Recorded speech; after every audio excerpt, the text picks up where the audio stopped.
Bismillahirrahmanirrahim. Dear student, Assalamu alaikum. I am Professor Sumaira Yunus and I will teach you geography. कैसे हैं बेटा आप सब लोग? आई होप आप सब लोग ठीक होंगे और अल्लाह ताला आप सब लोगों को अपनी हिफ्ज़ व अमान में रखे। अपना बहुत सारा ख्याल रखा करें, अपनी सेहत का बहुत सारा ख्याल रखा करें। अब हम जो है अपने लेक्चर की तरफ जाएंगे। बेटा आज लेक्चर नंबर 4 है हमारा जियोग्राफी का, और आपको पता है जैसे कि चैप्टर नंबर 1 है हमारा अर्थ एज अ प्लैनेट। उसमें हमने डिफरेंट हमारे 3 लेक्चर हो चुके हैं। फर्स्ट लेक्चर में आपको पता है कि हमने क्रिएशन ऑफ द अर्थ पढ़ा है। सेकंड लेक्चर में हमने सोलर सिस्टम।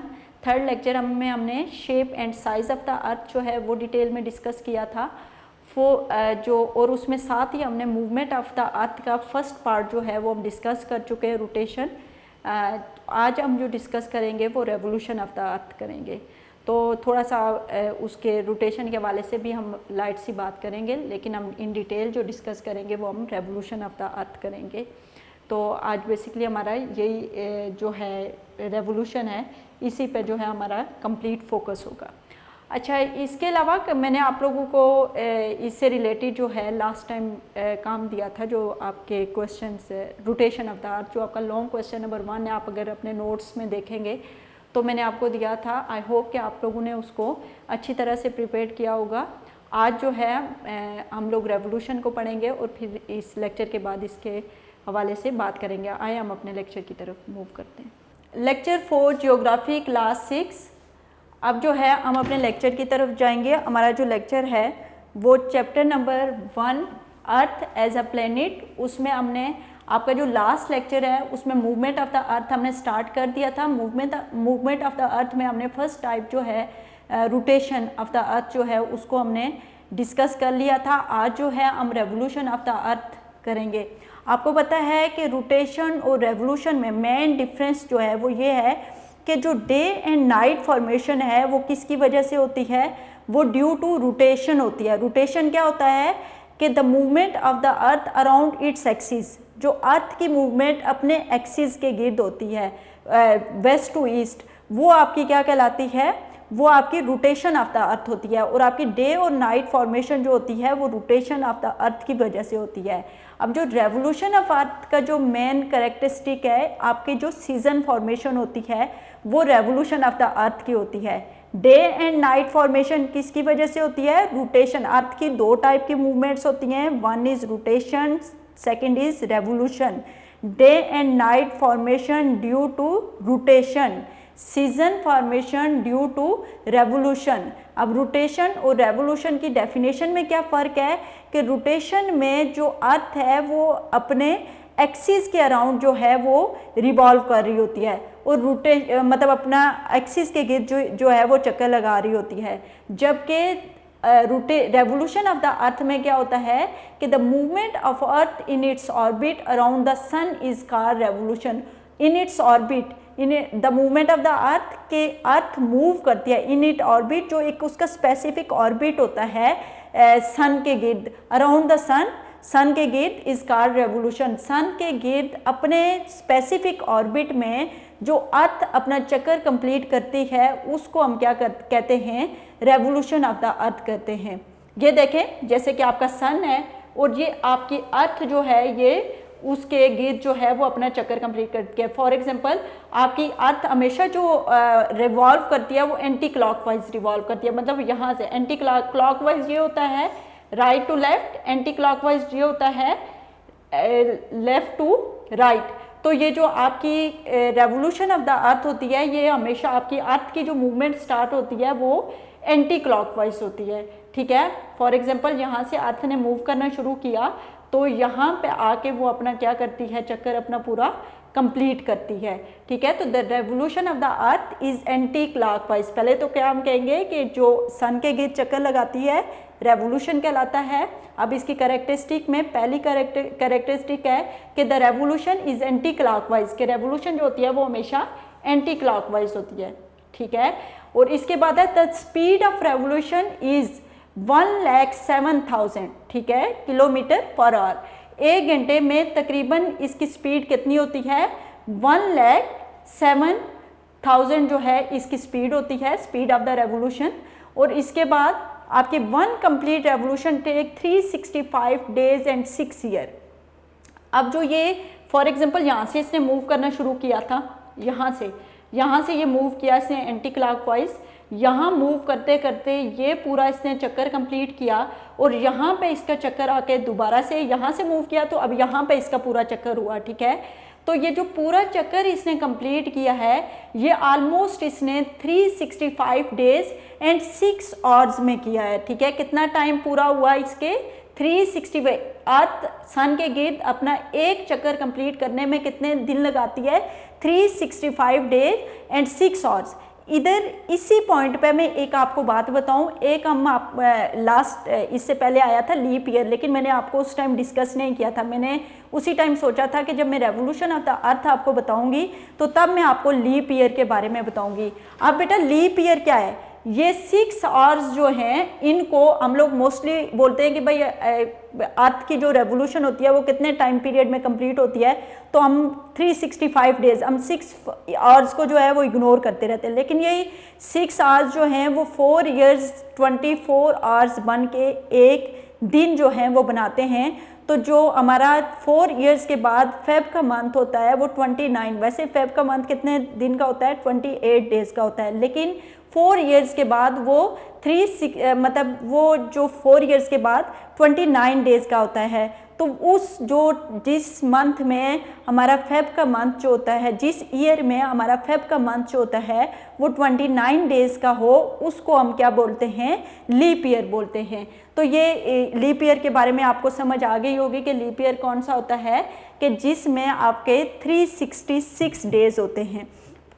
अब season are formed by revolution, आपके जो सीजन्स होते हैं, मौसम के जो तब्दीली आती है वो किसकी वजह से होती है, वो रेवोल्यूशन की वजह से होती है। अब सीज़न की फॉर्मेशन रेवोल्यूशन में कैसे, मतलब क्योंकि ये जो अब अर्थ देखें, आपकी अर्थ जो है अब आपको 4 सीज़न मिलते हैं। 4 सीज़न क्यों मिलते हैं, टिल्ट आने की वजह से। अगर आपकी अर्थ मूव करते हुए टिल्ट ना हो, टिल्ट आप देखें अर्थ एक तरफ झुक रही है, आप देख रहे होते हैं इसका झुकाव एक तरफ, टिल्ट होना होता है अर्थ का एक तरफ। ये देखें जब ये मूव कर रही होती है तो इसका एक तरफ झुकाव हो रहा होता है, ठीक है। तो इसको जो झुकाव हो रहा होता है इसको टिल्ट कहते हैं, ठीक है। तो अर्थ जब एक साइड पे टिल्ट कर रही होती है तो मतलब इस वजह से हमारे 4 मौसम है। अगर अर्थ टिल्ट ना करती होती, इधर स्ट्रेट होती, ऊपर नीचे बस स्ट्रेट होती, तो हमारा एक हेमिस्फीयर होता जिसमें हमेशा दिन होता और एक हेमिस्फीयर होता एक हेमिस्फीयर होता उसमें हमेशा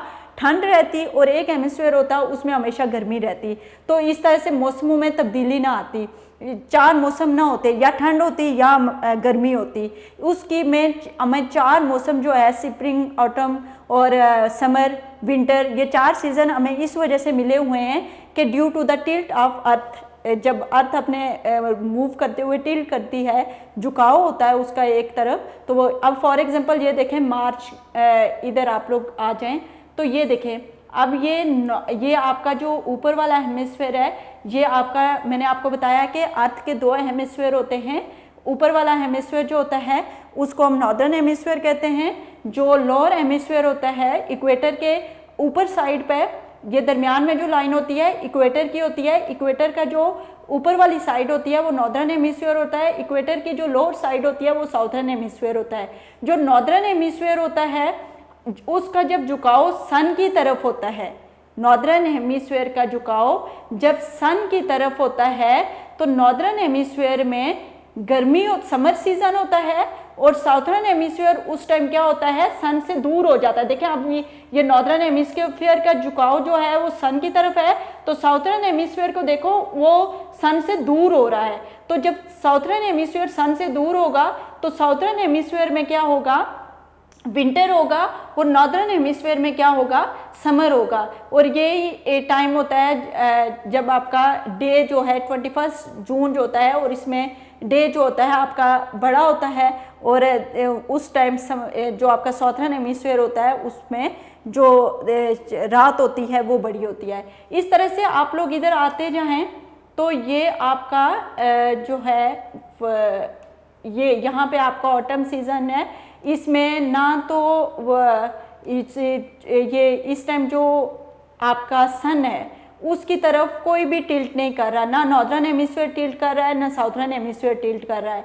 तो अब यहाँ पे ना गर्मी होगी ना सर्दी होगी, तो ये मंथ जो होगा वो सितंबर का होगा। समझ आई कि आप देखें कि अब ना तो नॉर्दर्न हेमिस्फीयर ना तो साउथर्न हेमिस्फीयर किसी का भी झुकाव सन की तरफ नहीं हो रहा। अब किसी का भी झुकाव सन की तरफ नहीं हो रहा तो ना विंटर सीजन होगा ना समर सीजन होगा, ये ऑटम सीजन होगा और ये सितंबर का मंथ होगा। अब जो है हमारी जो अर्थ है ये मूव करती हुई मूव कर रही है, और अब आप देखें कि हमारा जो साउथर्न हेमिस्फीयर है वो कर रहा है टिल्ट टुवर्ड द सन। उसकी मूवमेंट जो हो रही है वो किसकी तरफ हो रही है, सन की तरफ हो रही है। तो अब साउथर्न हेमिस्फीयर में जो होगा वो समर होगा, और हमारा जो नॉर्दर्न हेमिस्फीयर है उसको आप देख सकते हैं कि वो अवे टुवर्ड द सन, वो मतलब अब सन से जो है वो दूर हो रहा है। तो हमारा नॉर्दर्न हेमिस्फीयर जो होगा ये यहाँ पे क्या होगा, यहाँ पे ठंड होगी। तो इस तरह से हमारा जो ये मंथ जो होगा वो 21 दिसंबर का। अब अगर अर्थ आगे मूव कर रही है तो यहाँ पे अब आप फिर देखेंगे कि यहाँ पे फिर दोबारा से कोई भी हेमिस्फीयर जो है वो अर्थ की सन की तरफ जो है वो टिल्ट नहीं कर रहा, किसी भी हेमिस्फीयर का सन की तरफ झुकाव नहीं हो रहा। तो इस वजह से ना तो नॉर्दर्न हेमिस्फीयर ना तो साउथर्न हेमिस्फीयर में गर्मी या सर्दी का होगा, बल्कि इसमें अब जो है दरमियाना मौसम होगा, ना गर्मी होगी ना ही ना विंटर सीजन होगा ना समर सीजन होगा, अब स्प्रिंग सीजन होगा, और ये मार्च का मंथ होगा।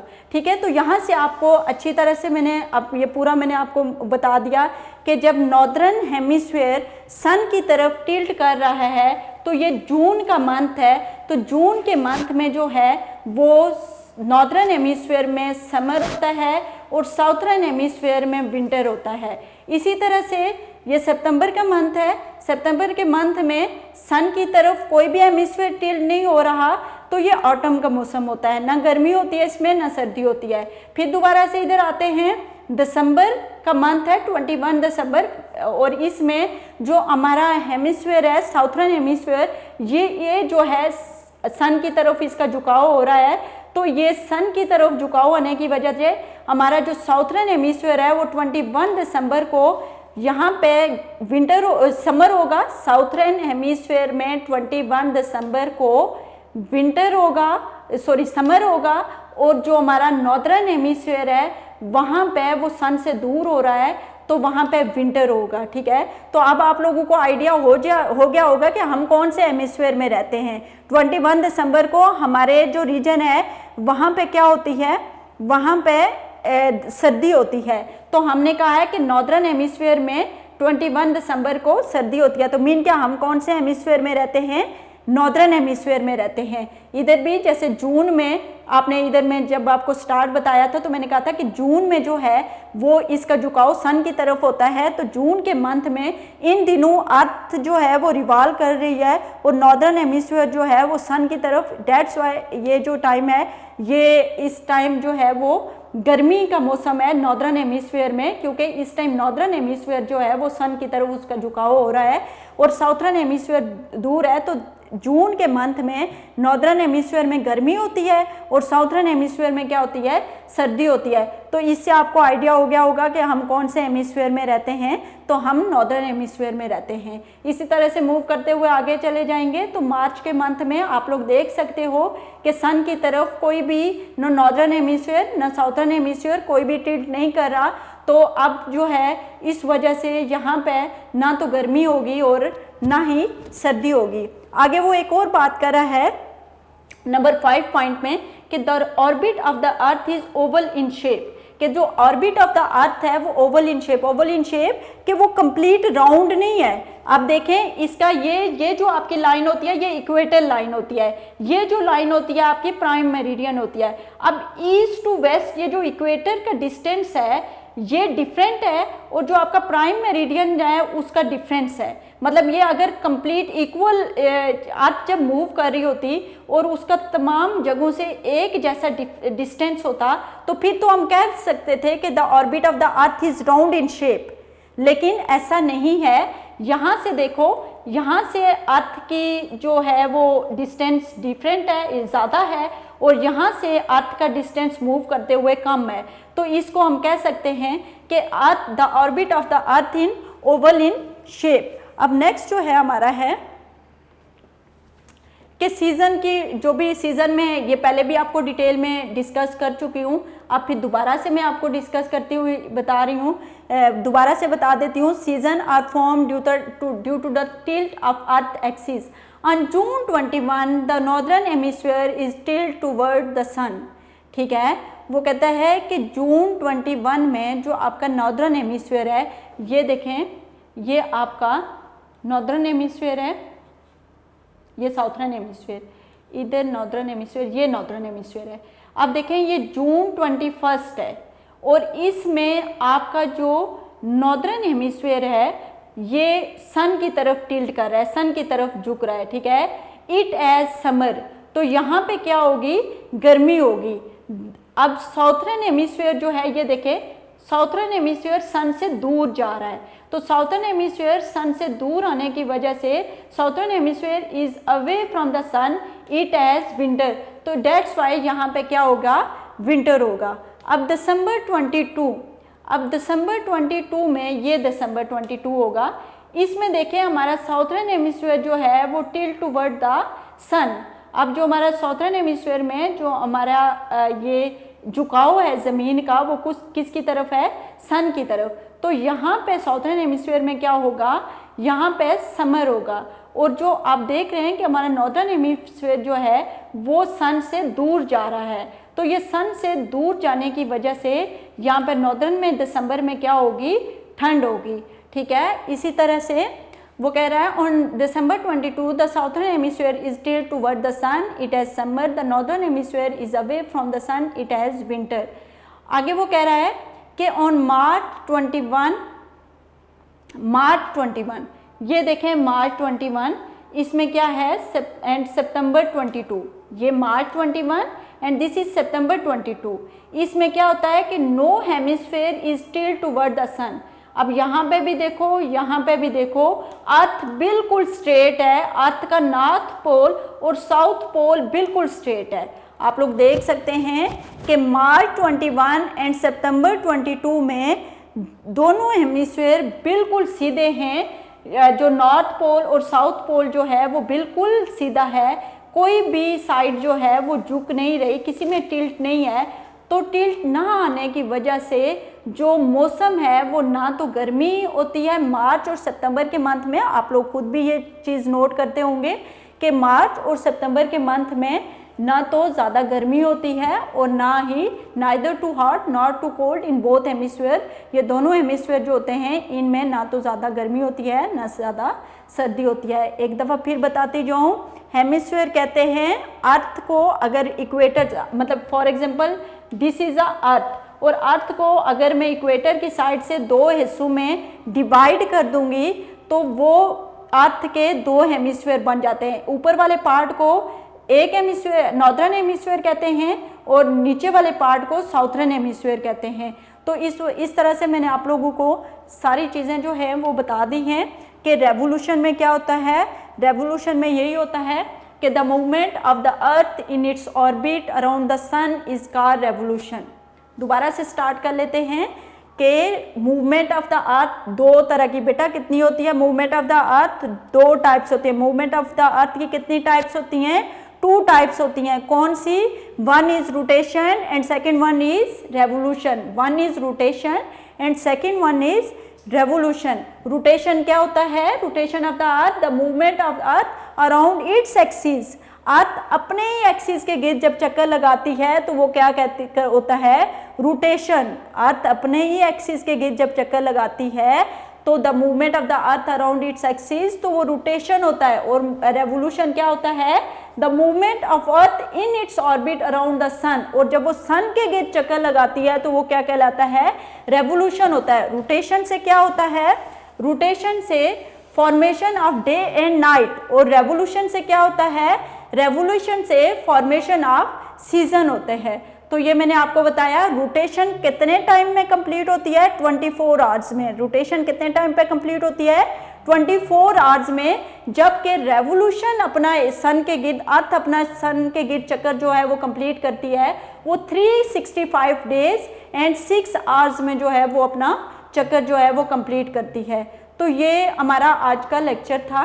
अच्छा, इससे रिलेटेड हमारे जो MCQs हैं वो 1 to 15 आपने MCQs याद करने हैं, क्योंकि मैं MCQs पहले आपको नहीं दिए थे डायरी में, तो आज आपके MCQs जो होंगे वो 1 to 15 इससे रिलेटेड हम लोग टॉपिक पढ़ चुके हैं, तो ये आप लोग कर लीजिएगा। इसके अलावा शॉर्ट क्वेश्चन आंसर 1 to 10 हमारे हो गए हैं। 10 to 14 शॉर्ट क्वेश्चन आंसर जो हैं वो आपने याद करके आने हैं। और उसके अलावा हमारा लॉन्ग क्वेश्चन नंबर 2, आज हमने कल जो है मैंने आपको रोटेशन ऑफ द अर्थ दिया था, आज जो है वो रेवोल्यूशन ऑफ द अर्थ में हमने डिस्कस किया है। तो ये आपका, अगर आप अपने नोट्स पे जाएंगे वहाँ पे देखेंगे लॉन्ग क्वेश्चन आंसर 2 आपका बनता है, तो ये आप लोगों ने अच्छी तरह से प्रिपेयर करना है, इसको याद करके लिखना है। और इंशाल्लाह जो नेक्स्ट लेक्चर तक के लिए मुझे इजाज़त देते हैं, फिर मिलते हैं। अल्लाह हाफिज़।